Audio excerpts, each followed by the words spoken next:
भारतीय राजनीति को आज बहुत बड़ा झटका लगा है। कांग्रेस के सीनियर नेता और पूर्व केंद्रीय गृह मंत्री शिवराज पाटिल का शुक्रवार सुबह लातूर के अपने घर में निधन हो गया। वे 90 साल के थे और लंबी बीमारी से जूझ रहे थे।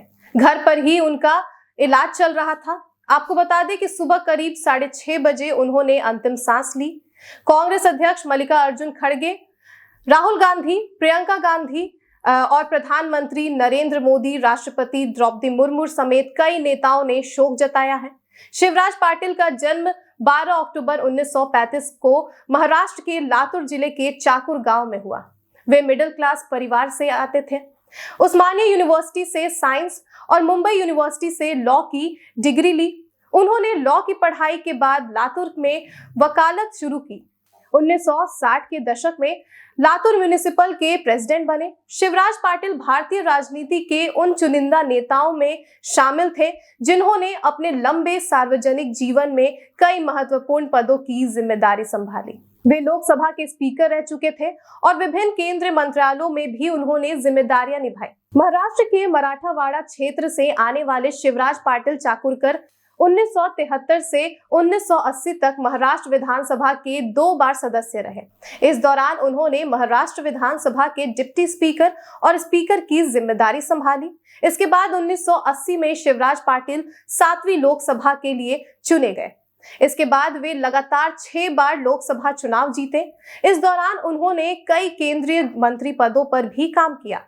शिवराज पाटिल लोकसभा के स्पीकर भी रह चुके थे। उनकी जीत का यह सिलसिला 2004 में उस समय टूटा जब वह भाजपा उम्मीदवार रूपाताई पाटिल से हार गए। राष्ट्रीय राजनीति में उनका योगदान उल्लेखनीय रहा। वे कांग्रेस पार्टी के विश्वसनीय चेहरों में गिने जाते थे।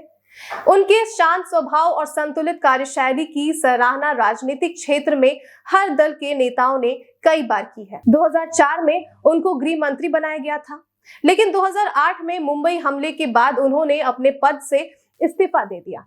आपको बता दें कि उस समय उनके इस कदम को राजनीतिक मर्यादा और जिम्मेदारी का उदाहरण माना गया था। 2010 से 2015 तक पंजाब गवर्नर रहे। उन्होंने कई किताबें भी लिखी, जैसे कि ओडिसी ऑफ माई लाइफ। 2022 में शिवराज पाटिल उस समय एक बार फिर विवादों में घिर गए थे जब वे एक पुस्तक विमोचन कार्यक्रम में शामिल हुए।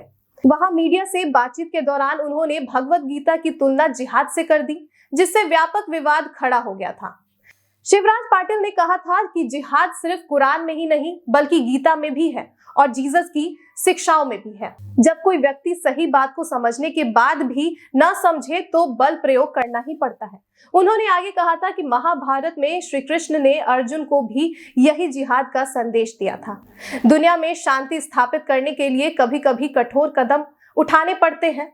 इस बयान के बाद भारतीय जनता पार्टी ने कांग्रेस पर हिंदू धर्म और हिंदुओं के प्रति घृणा फैलाने का आरोप लगाया। मामला काफी तूल पकड़ लिया और राजनीतिक स्तर पर तीखी बहस छिड़ गई। शिवराज पाटिल के राजनीतिक करियर का एक और बड़ा विवाद 26/11 मुंबई आतंकी हमलों से जुड़ा है। उस समय वे देश के गृह मंत्री थे।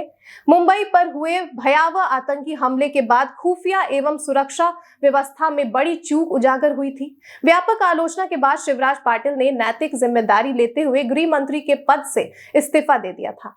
शिवराज पाटिल अब हमारे बीच नहीं है, लेकिन उनके विचार, उनकी कार्यशैली और समाज के प्रति उनकी निष्ठा हमेशा याद रखी जाएगी।